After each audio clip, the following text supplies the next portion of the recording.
नमस्कार, मैं रजनीश पचौरी आपका SGS सरोवर के चैनल पर स्वागत करता हूं और उम्मीद करता हूं आप सभी स्वस्थ होंगे, मस्त होंगे, तंदुरुस्त होंगे और पढ़ाई कर रहे होंगे। और कुछ बच्चों की ये डिमांड भी आ रही है कि सर पढ़ाई के साथ साथ जो आप चैप्टर जो कराते जा रहे हैं उनके कराने के बाद में आप जो है उनका प्रैक्टिस सेट जो आपने कराया है उसी आधार पर आप एक प्रैक्टिस सेट भी लेकर आइए।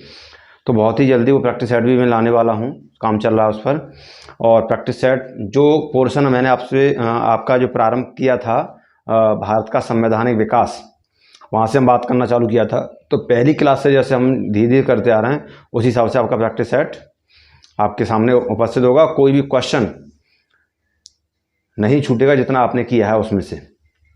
चलिए, तो कल हम बात जो कर रहे थे वो बात थी हमारी, हमने देखा था अनुच्छेद 57 तक हम बात कर चुके थे और हमने देखा था राष्ट्रपति, जो व्यक्ति राष्ट्रपति एक बार चुन लिया जाता है उसे हम कितनी बार भी राष्ट्रपति के पद पर, यानी वो व्यक्ति राष्ट्रपति के पद पर कितनी बार भी जब तक वो चाहे वो उम्मीदवार बन सकता है और नामांकन कर सकता है। अनुच्छेद 57 हमने देखा था। तो इस प्रकार से हमने अनुच्छेदों की बात की 52 से 57 तक, और राष्ट्रपति के निर्वाचन की प्रक्रिया हमने देखी।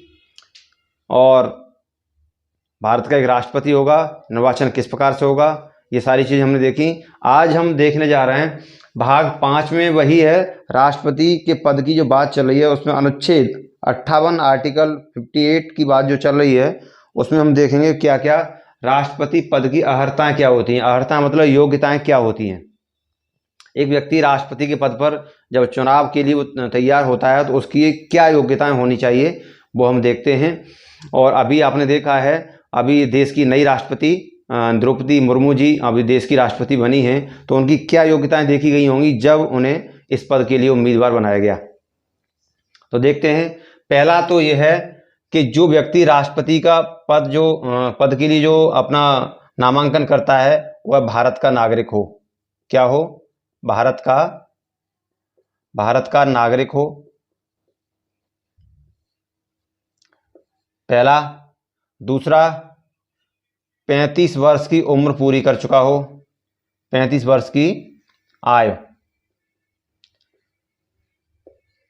35 हो, 35 से अधिक हो। तीसरा है आपका, जो व्यक्ति राष्ट्रपति पद का उम्मीदवार होगा वह है लोकसभा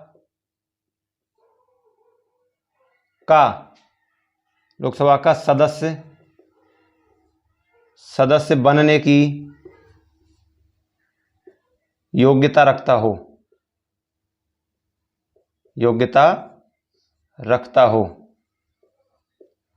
यानी जो व्यक्ति राष्ट्रपति का चुनाव लड़ना चाह रहा है, अब जैसे आपने देखा द्रौपदी मुर्मू जी की तीनों व्यवस्थाएं इनकी देखी गई होंगी, ये उनमें ये अर्हताएं हैं। क्या वो भारत की नागरिक हैं, या उनकी उम्र 35 वर्ष है, या वह लोकसभा का सदस्य बनने की योग्यता रखती हैं। ये तीनों बातें मुख्य होती हैं जो राष्ट्रपति पद की अर्हताओं में आती हैं। और आप वैसे लिख सकते हैं, जो व्यक्ति राष्ट्रपति पद के लिए उम्मीदवार होता है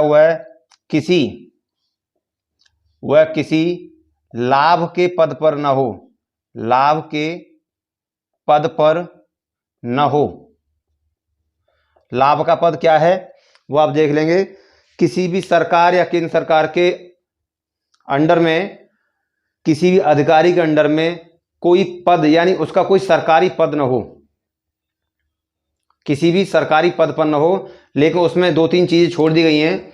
एक तो राष्ट्रपति, उपराष्ट्रपति और राज्यपाल। और आप लिखेंगे राज्यपाल, और आप देखेंगे संघ एवं राज्य के मंत्री। यानी वह किसी लाभ के पद पर न हो। कौन? जो व्यक्ति चुनाव लड़ेगा राष्ट्रपति का, वह किसी लाभ के पद पर। लाभ का पद क्या है? लाभ का पद माना गया है, लाभ का पद उसे कहते हैं, ये 2-3 जो पद हैं इनको छोड़कर, यानी किसी सरकारी पद पर न हो, किसी राज्य सरकार के अंडर में, या किसी आप अन्य सरकार के अंडर में, या आप कह सकते हैं केंद्र सरकार के अंडर में। यानी इनके अधीन में या इनके उसमें व्यवस्था में किसी सरकारी पद पर न हो, ये आपका लाभ का पद माना जाता है। लेकिन आप देखेंगे राष्ट्रपति मैंने लिखा अभी, उपराष्ट्रपति, राज्यपाल और संघ एवं राज्यों के मंत्री जो होते हैं, इनके पद को लाभ का पद नहीं माना गया है। कौन कौन, मैंने ये लिख दिया है, राष्ट्रपति, उपराष्ट्रपति, राज्यपाल और संघ एवं राज्य के मंत्री जो होते हैं, इनके पद को लाभ का पद नहीं माना गया है। बाकी यदि अन्य किसी पद पर होगा तो वो राष्ट्रपति का उम्मीदवार नहीं होगा, या वहां से उसे इस्तीफा देना होगा। लाभ के पद पर नहीं होना चाहिए जो व्यक्ति। तो ये राष्ट्रपति की पद की अहर्ताएं हैं। हमने देखा 1958 में भारत का नागरिक हो और 35 वर्ष की आयु पूरी कर चुका हो, लोकसभा का सदस्य बनने की योग्यता रखता हो, और ये वह किसी लाभ के पद पर न हो। लाभ का पद इन्हें नहीं माना गया है। राष्ट्रपति, उपराष्ट्रपति, राज्यपाल या संघ एवं राज्य के मंत्री के जो पद होते हैं, इन्हें लाभ का पद नहीं माना गया। इनके अलावा यदि किसी पद पर है तो या तो उसे पद से वहां पहले इस्तीफा दे उसके बाद, या आप देखेंगे मतलब आप देखेंगे ये 3 व्यवस्थाएं हैं, और चौथी है वह किसी लाभ के पद पर न हो। लाभ के पद ये नहीं होते, बाकी लाभ के पद माने जाते हैं। तो इस प्रकार से हमने देखा अनुच्छेद 58। और राष्ट्रपति का जब चुनाव होता है तो नामांकन प्रक्रिया होती है। आपने देखा होगा हमारे लोकसभा, विधानसभा के या प्रधानी के जो इलेक्शन होते हैं उसमें पर्चे भरे जाते हैं, तो वो नामांकन प्रक्रिया होती है। पर्चा भरने जाते हैं, उसे नामांकन बोलते हैं। तो राष्ट्रपति के नामांकन के लिए कम से कम 50 लोगों ने उसके नाम का प्रस्ताव दिया हो। अभी आपने देखा द्रौपदी मुर्मू जी का जो जो चुनाव हुआ है, उसमें इस समय जो रूलिंग पार्टी, वो द्रौपदी मुर्मू जो थी, वो आपने देखा वो किस तरफ से उम्मीदवार थी, एनडीए की तरफ से, जिस समय रूलिंग पार्टी है केंद्र की, उसकी तरफ से उम्मीदवार थी।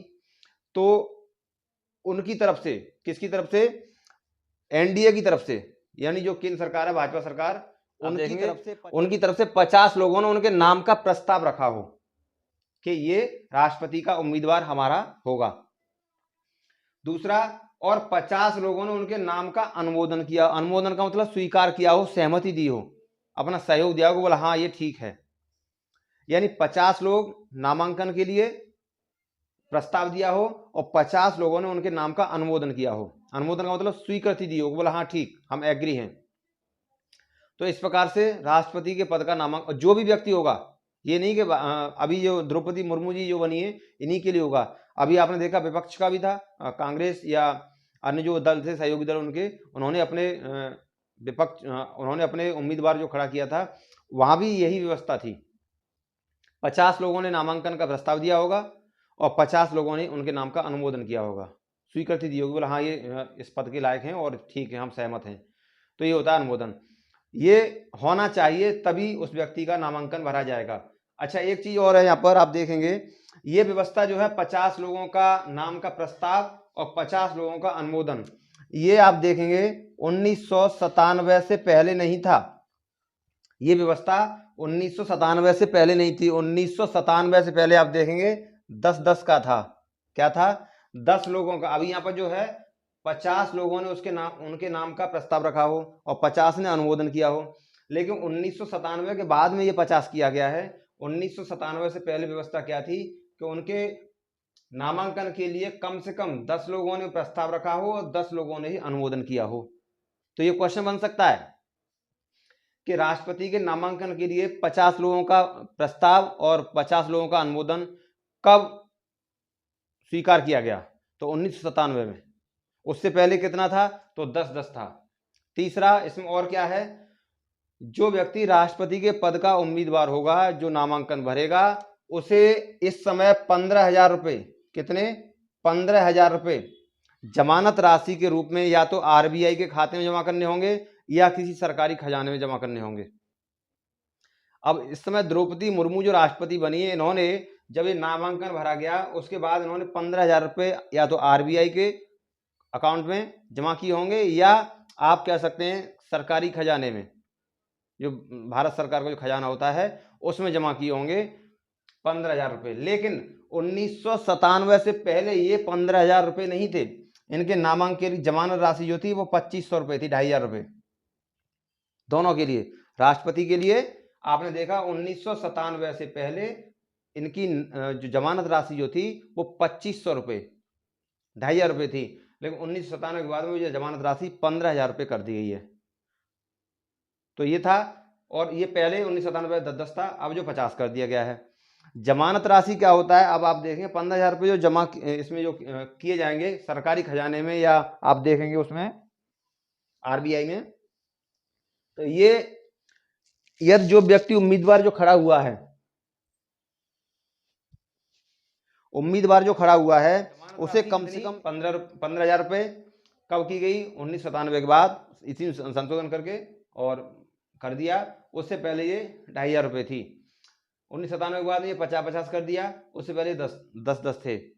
इनके मत, ये जमानत राशि जब्त नहीं होगी यदि उन्होंने 1/6 भाग मतों का 1/6 भाग इन्होंने प्राप्त किया है, तो जमानत राशि इनको वापस कर दिया जाती है, जब्त नहीं होती है।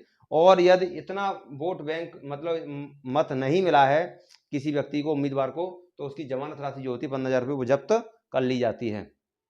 कहते हैं ना, कभी कभी बोलते भी हैं किसकी तो जमानत जब्त हो गई है ना, जमानत भी नहीं छुड़ा पाया, जमानत जब्त हो गई, तो वो यही होता है। इस प्रकार से आप देखेंगे।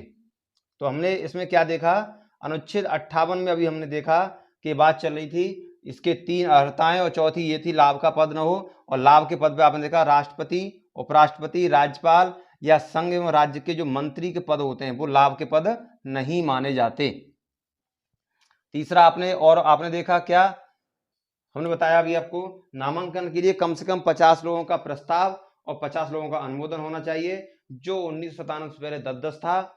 जमानत राशि 2,500 रुपये थी 1997 से पहले, जो अब 15,000 रुपये कर दी गई है, सरकारी खजाने में या आरबीआई में जमा कर सकते हैं, है ना। और जो मत है, जो 1/6 भाग इन्हें टोटल मत जो होते हैं उनका मिलना चाहिए, जमानत राशि जब्त नहीं होती है। अनुच्छेद 59 है, 59 का 1 कहता है राष्ट्रपति संसद या राज्य विधानमंडल के किसी भी सदन का सदस्य नहीं होगा, इनका सदस्य नहीं होगा। अनुच्छेद 59 का 1 कहता है, और यदि वो इनका ये सदन जो है संसद का सदस्य है या राज्य विधानमंडल का सदस्य है, और यदि वो राष्ट्रपति की शपथ ले लेता है या निर्वाचन उसका होता है, तो निर्वाचन की तिथि से उसका स्थान उस सदन से रिक्त समझा जाएगा। जैसे मान लीजिए आप हैं, अब जैसे मान लीजिए द्रौपदी मुर्मू जी जो अभी राष्ट्रपति बनी है, इन्हीं का एग्जाम्पल अभी तत्काल में है क्योंकि करंट में है। तो चलिए, आपने देखा इनका जो, अब जो मान लो किसी भी राज्य में ये विधानमंडल की सदस्य थी, किसी भी राज्य में विधानमंडल की सदस्य थी, और जैसे इनका निर्वाचन हुआ तो इनका जो सदस्यता थी उस विधानमंडल में किसी भी राज्य में रही हो, वो वहां इनका पद रिक्त समझा जाएगा। फिर अब ये उस पद पे नहीं मानी जाएंगी, पहले तो होनी नहीं चाहिए, यदि है भी तो वो पद उनका अब रिक्त माना जाएगा। अनुच्छेद 59 का 1। 59 का 2 कहता है राष्ट्रपति अपने कार्यकाल के दौरान कोई अन्य पद धारण नहीं करेंगे। राष्ट्रपति जब तक अपने पद पर रहेंगे तब तक और कोई पद नहीं ले सकते। ये था 59 का 2। और 60 में हम देखेंगे अनुच्छेद 60 क्या कहता है।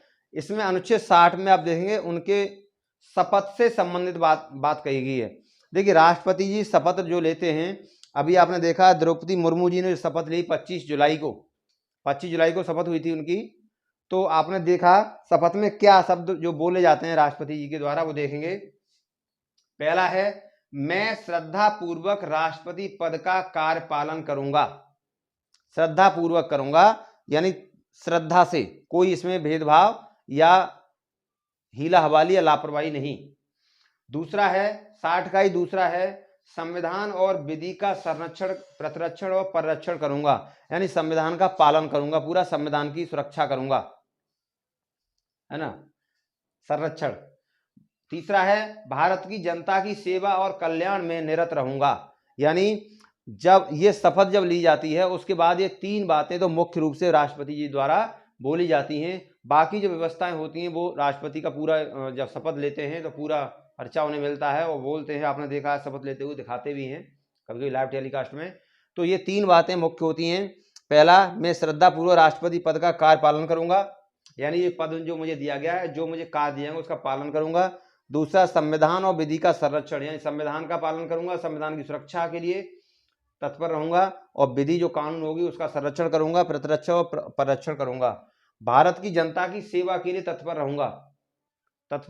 रहूंगा और कल्याण में निरत रहूंगा। ये राष्ट्रपति द्वारा शपथ ली जाती है।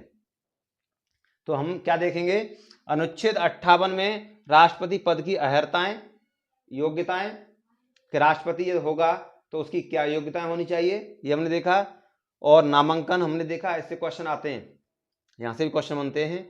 59 में हमने ये देख लिया, संसद या राज्य विधानमंडल के किसी भी सदन का सदस्य नहीं होगा, और यदि है भी तो निर्वाचन की तिथि से उसका पद रिक्त समझा जाएगा उस मंडल में जहां पर वो विधानमंडल में है या संसद का सदस्य है, लोकसभा या राज्यसभा का। राष्ट्रपति पद अपने कार्यकाल के दौरान कोई अन्य पद धारण नहीं करेगा, अनुच्छेद 59 का 2 है। और अनुच्छेद 60 में राष्ट्रपति की शपथ से संबंधित व्यवस्थाएं होती हैं। राष्ट्रपति की शपथ, क्वेश्चन आ जाता है कि किस अनुच्छेद में राष्ट्रपति की शपथ से संबंधित व्यवस्थाएं हैं, अनुच्छेद 60 में होती हैं। तो हमने बात की अनुच्छेद 58, 59 और 60 की। और अगला जो व्यवस्था है, अब हम 61 में देखेंगे कि राष्ट्रपति पर महाभियोग किस प्रकार से लगाया जाता है और किस प्रकार से पद से महाभियोग लगाकर हटाया जाता है। तो चलिए, आज के लिए आपने देखा ये 3 अनुच्छेद बात की, और आज के लिए इतना काफ़ी है। प्रैक्टिस करते रहिए, वीडियो को लाइक करें, शेयर करें, सब्सक्राइब करें, और प्रैक्टिस ज़्यादा से ज़्यादा करें। प्रैक्टिस करेंगे, many times I have told you, मैं कितनी बार बता चुका हूँ, practice makes a man perfect.